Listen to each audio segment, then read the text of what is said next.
오늘 이 아침 우리가 함께 묵상할 말씀은 요한복음 12장 1절에서 11절까지의 말씀입니다.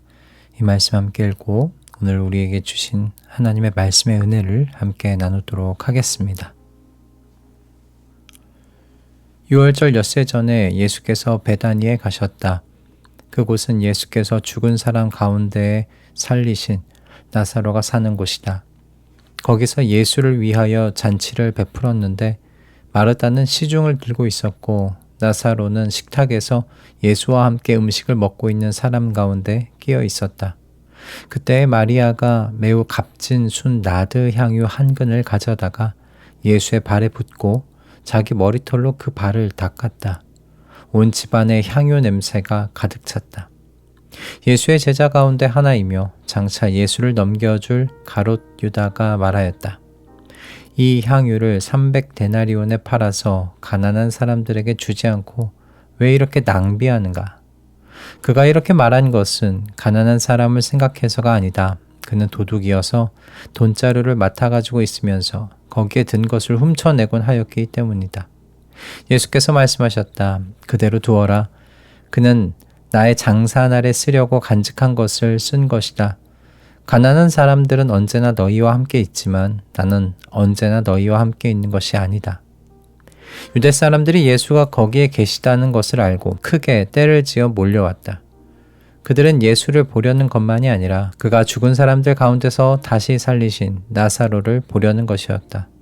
그래서 대제사장들은 나사로도 죽이려고 모의하였다. 그것은 나사로 때문에 많은 유대 사람이 떨어져 나가서 예수를 믿었기 때문이다. 아멘.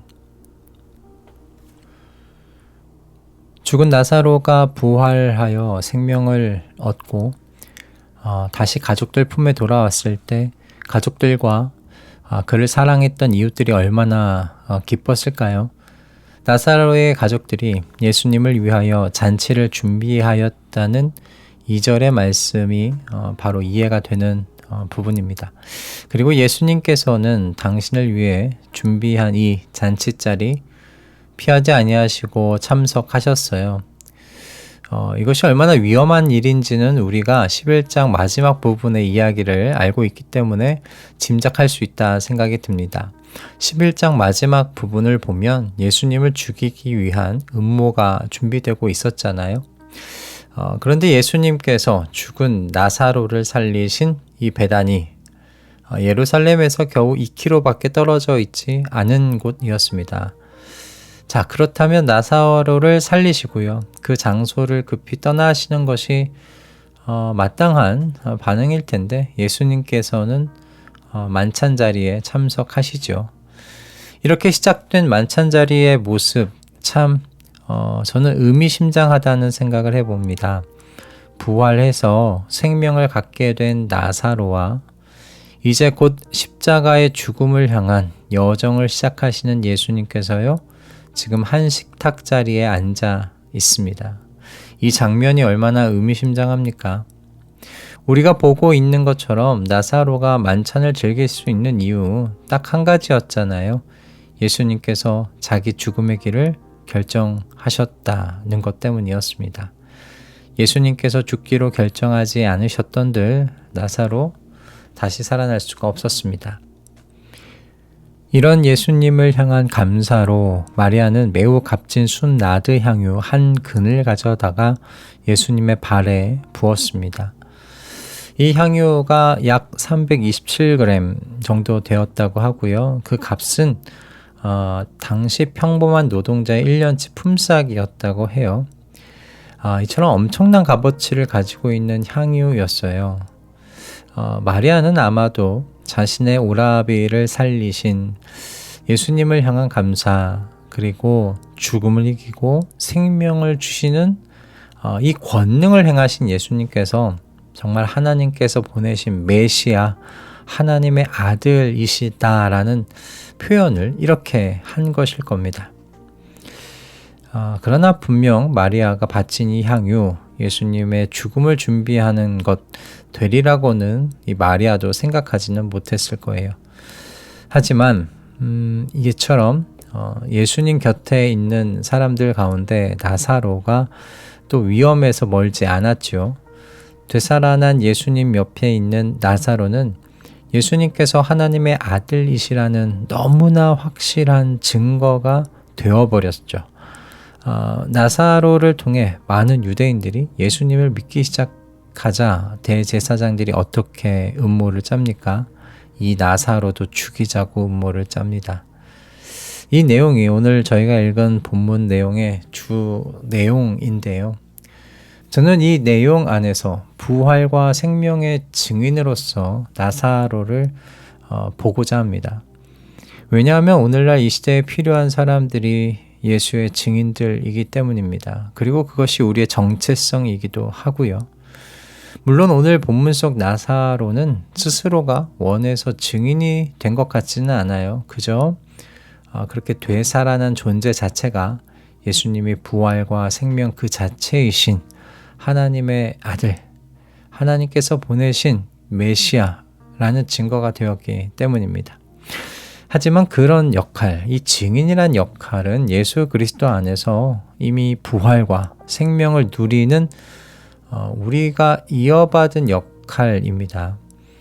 우리도 나사로와 마찬가지로요, 예수님의 십자가 죽음으로 인하여 부활과 생명 얻은 사람들이죠. 이미 부활과 생명의 유익을 우리는 여기서 누리고 살아가는 사람들이 되었습니다. 어제도 우리가 나누었던 것처럼 저와 여러분, 우리 모두는요, 죽음을 정복한 사람들이 되었습니다. 예수 그리스도 안에서 우리는 죽음을 정복했습니다. 예수 그리스도 안에서 실제적으로 죽음은 이제 우리에게 권세를 휘두를 수가 없게 되었습니다. 어디 그뿐입니까? 우리는 지금 여기서요, 끊어졌던 생명을 다시 얻게 되었지요. 성경에서 얘기하는 죽음이 무슨 죽음입니까? 신체적인 죽음만을 의미하는 것이 아니라고 여러 번 말씀을 드렸습니다. 성경에서 얘기하는 죽음은 하나님 아버지와 끊어진 관계 그 자체입니다. 바로 그 끊어진 관계가 이 육체의 죽음으로 나타나는 것이죠. 생명의 근원이신 하나님과 끊어진 채로 살아가는 존재, 그 어떤 존재가 되었든 죽을 수밖에 없는 운명에 처해 있다는 것을 이 육체의 죽음이 드러내는 것이죠. 자, 그런데 예수 그리스도 안에서요, 그분으로 말미암아 끊어진 관계가 회복되었습니다. 이제 하나님과 다시 연결되었고요. 우리는 이제 하나님을 더 나아가서 아버지라고 부르는 관계가 되었죠. 이 생명을 우리는 하나님 나라에 가서 누리는 것이 아니라 어디서부터 누립니까? 바로 지금 여기서부터 그리스도 안에서 누리고 있는 줄을 믿습니다. 그래서 우리는 이 땅에서부터 이 생명에 관한 증인들입니다. 부활로 인하여 죽음을 이겼다는 부활에 관한 증인들입니다. 하나님 아버지와 다시 교제하며 생명의 근원과 다시 이어져 살게 되었다는 바로 그 증인입니다. 여러분, 저와 여러분은 이렇게 증인으로서 살아갈 새로운 인생들이 된 것입니다. 사람들은 죽음에서 다시 살아난 나사로를 보기 위해 왔습니다. 그리고 그렇게 나사로는 예수께서 그리스도이심을 설명하는 살아있는 증인으로 그 쓰임을 다하였습니다. 여러분, 우리도 마찬가지가 되어야 하지 않겠습니까? 저와 여러분이 오늘도 죽음의 권세를 이기고 하나님 나라를 소망 가운데 바라보며 이 날을 영원을 준비하는 하루로 보낼 수 있게 된 건, 그리고 그저 숨이 붙어 있는 육체로 살아가는 것이 아니라 하나님 아버지와 교제하며 하늘의 삶을 준비하며 그렇게 이 한날 한날을 살 수 있게 된 건 모두 다 예수 그리스도께서 자기 죽음을 결정하셨기 때문이었습니다. 그러니 주님을 모르는 사람들과 섞여 살아가는 이 남은 여생을 충성된 그리스도의 증인으로 살아간다는 건 우리 당연한 거 아닐까요? 마리아가 예수께 300데나리온이나 하는 비싼 향유를 드린 건 예수님을 메시아로 인정하며 살겠다는 그녀의 헌신이고요. 예수님을 향한 그녀의 사랑의 표현이었습니다. 자, 그럼 우리는 무엇으로 나의 주님을 향한 헌신과 사랑을 표현하시겠습니까? 전 이 질문 앞에서 로마서 12장 1절 말씀이 생각났어요. 그러므로 나는 하나님의 자비하심을 힘입어 여러분에게 권합니다. 여러분의 몸을 하나님께서 기뻐하실 거룩한 산제물로 드리십시오. 이것이 여러분이 드릴 합당한 예배입니다. 주님께서는 여러분을 원하고 계십니다. 증인으로 살아보려고 애쓴 여러분의 하루를 하나님께서는 기다리고 계십니다. 생명의 근원이신 하나님 아버지와 다시 교제하면서 살게 된 그 변화된 삶을 감사 속에서 다시 그러므로 하나님께 드리시는 저와 여러분이 되었으면 합니다. 예수 그리스도 안에서 이제는 죽음을 준비하는 사람들이 아니라 하나님 나라의 영원한 삶을 준비하는 이 변화된 삶을 찬양 가운데서 하나님께 드리시는 저와 여러분이 되십시다. 하나님께서 이런 몸, 이런 삶을 받으시면 얼마나 기뻐하시겠어요? 우리에게 부활과 생명을 주시기 위해 십자가에서 죽으시고 부활하신 주님께서 가장 기뻐하실 때는 증인으로서 변화된 삶을 세상 속에서 보여주는 것이라 믿습니다. 주님께서 주신 부활과 생명의 증인으로서 세상 속에서 살아서 우리의 삶을 보고 예수 그리스도에게로 나아오는 사람들이 날로 태어나기를 이 아침 우리 함께 소망하십시다. 할렐루야. 기도하겠습니다. 주님, 우리에게 주어진 이 새로운 날을 흘러가는 대로 사는 것이 아니라 주님으로 인하여 받은 부활과 생명의 증인으로 살아가게 하여 주시옵소서.